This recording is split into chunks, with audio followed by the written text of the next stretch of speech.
how to rise out of spiritual depression. This is spiritual depression part 2 vid. Basically, I'm going to be speaking about this topic in particular because the last spiritual depression video I did, it was during the eclipse season, and eclipse season is returning. And so this is necessary to speak about. So I was speaking about how when we're undergoing a spiritual awakening, we can easily go into like mental health or emotional issues. And this is common because it's just one of those things where you're dealing with the moon. The moon is really like you. Like the moon is literally your deep. It's not deep like Scorpio, like, you know, having insecurities and problems necessarily, but and then gaining power from that hopefully. But it's more like it's just the more private side of who you are, your identity. And it's very important to connect with that energy in your life, and it's your memories too. A lot of people forget your moon is your memories, okay? Because you cannot have memories without having emotional connections to your experiences.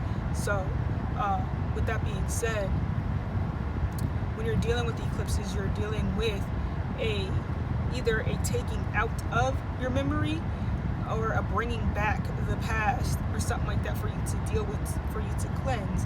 So a lot of times we can go under an illusion as to what's happening in our experiences, and it's important for us to actually realize like what's going on, or even sometimes, actually all the time, it's important to be in tune with yourself, but also understand things from the other perspective, because the moon could cause us to be so wind up in ourselves, because it's about like your own emotional security, your own emotional comfortability, to the point that it can become difficult to actually understand the emotional comfortability of another person.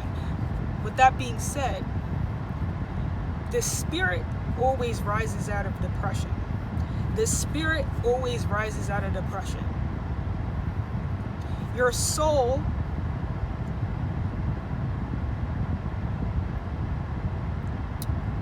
is more of the heavy energy that can get you into depression. But here's the thing, don't you think that the soul is bad, because it's not. The soul is a beautiful thing. It's your memories, it's your emotional connections, it's your DNA, it's your karmic DNA pretty much, because you have these experiences, and then these experiences, usually they're supposed to give you an emotional response. If this emotional response was strong enough, then it creates a memory for you, and then these memories can be good or bad. Usually it has to be an extreme emotional response for it to create a memory, and then these memories create your karma, and then your karma filters out how you're perceiving and collecting data and information on a day-to-day basis, and then it's a reoccurring cycle. So with that being said, what if you have too many dark memories that you have not dealt with? You only have these dark memories because you haven't dealt with the energy. If you've dealt with the energy, it gets cleared out. That's what's beautiful about these eclipses. It allows you to clear out that energy. Deal with your situations. You clear out these memories. I'm not saying that they're going to be completely gone forever. Listen, I still got the same insecurities as I was a kid. I still got to look at myself in the goddamn camera to do a flipping video. Wait, you think I think I'm cute? Nah, I'm just trying to make sure I don't look too jacked up. I'm like, shit, that's a problem, that's insecurity. But you know what? I'm gonna do a video. I know I look kind of stupid sometimes, but I ain't. I'm smart. You're smart. You're beautiful. And I'm not talking to myself. I know I'm looking at, matter of fact, I'm gonna look up there. You're beautiful, all right? You're smart. And I have to come back and look at myself, because it's just like, it's a comfortability. But see, I took myself out of my comfort zone for a little bit. That's what we got to do. Like, each day, take yourself a little bit out of your maybe not each day, but you should try to do each day. But that's the point that I'm trying to make, is we need to balance between the soul and the spirit, because we need to have memories. Our memories are this collective data or DNA that helps us to form an identity. So it's important to have a soul. You want to have a soul.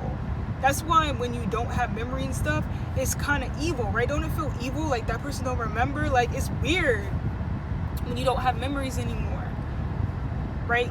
That's why a lot of sick people lose their memory. That's why a lot of drug addicts lose their memory. People that are like undergoing like an issue, generally speaking, if they have a memory problem, that's why, because there's usually something wrong. I'm not saying that everybody should be remembering everything in their life.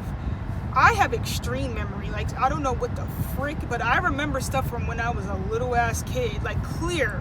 Like, just clear memories. I have a Cancer moon, though. So it is what it is, you know? So that's the thing. That's why Cancers have really good memory for the most part. They remember shit because they are connected to their emotions and feelings. That's why. Now, your more detached signs, they only remember what they want to remember. And they're better with working memory, or they're better with getting new memories, but they're not so good with past memories and shit. So everybody has their own flaws and their own benefits, but my thing is, depression is only caused by lack of spirit. Too much memories. These memories hold you down and you feel no spirit anymore. Well, your spirit is looking toward. It's looking toward the horizons. It's looking towards that direction. It's looking towards the future. Where do you want to go? Where do you see yourself going? Do you take opportunities, or do you allow your soul to hold you back? Do you allow all your emotions and feelings to hold you back from your future? Your future is your spirit, where you see yourself going. Think about Christmas Eve, right? Unless you're a Jehovah's Witness, this may not be the best example, but I'm going to use it anyway. Think about Christmas Eve, the day before Christmas. It's hard to sleep, right? When you were a kid especially. I couldn't sleep. I wanted to open my gifts. My cousins, they got to open their gifts on Christmas Eve. I don't know why. My family didn't do that. I feel like my cousins had a weird way of doing it. I don't think people do that. People do that. I don't know. It's besides the point. But I can't sleep. That's too much spirit. Like, you're in the spirit. You're like, yo, like, you know when you wake up, you're going to be opening gifts. And, like, it's going to be Christmas music. You're going to have cookies. Like, you know, unless Santa Claus ate all of them. I don't know. But it's like, that's the spirit.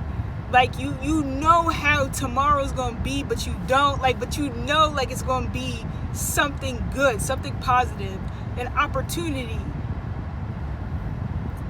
So, try to see your life like every day is Christmas Eve. That sounds corny, but, like, I hope it works. Think of every day as being a gift where you're just opening up a bunch of presents. Are you scared to open up presents? Don't be scared. Don't be scared.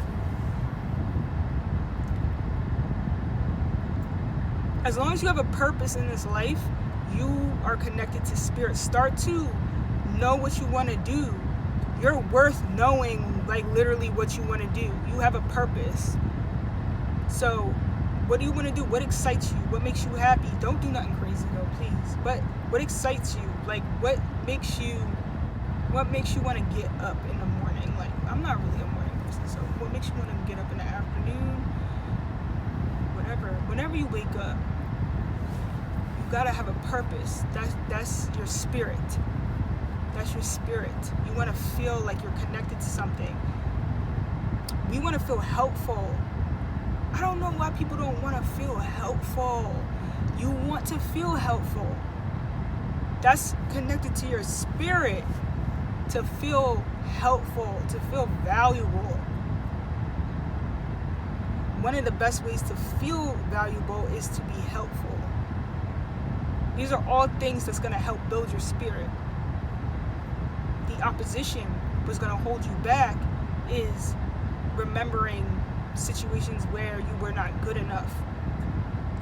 Remembering situations where you were confused, and thus now you don't want to get into a new situation because you don't know how it's going to be. Remembering situations where things didn't go the way that you wanted. It happens. Kill it, leave it in the past. Don't actually kill anything. I'm just saying, transform out of that negativity. You don't need to deal with that anymore. Who cares? It's done. Leave it alone. Throw it out. It don't matter, yo. It's like spoiled food. Throw it out. It's gone. Once you throw it out, you bring the garbage pail down the driveway and the garbage man picks it up. It's gone. Why am I going to remember it? Am I going to remember about the trash I threw out?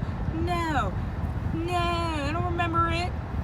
Because it's not a memory that I need to remember. So why? Instead, remember what you can do better. That's the only thing you need to remember. Next time, I'm going to cook that potato on time so it doesn't spoil and I have to throw it out. Instead of thinking, oh, the potato's spoiled, I didn't get a chance to cook it.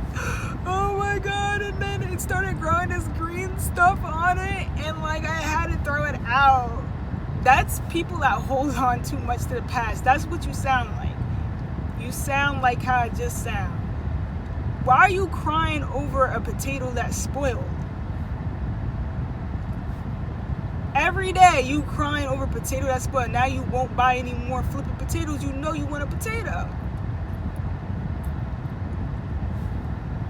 Just buy a new potato and try again. And this time look up the dates, the expiration dates, and follow them. Or find a remedy to make your potatoes last longer so they don't spoil so quickly because you have a busy schedule. That's it. Guru Jojo checking out. Peace.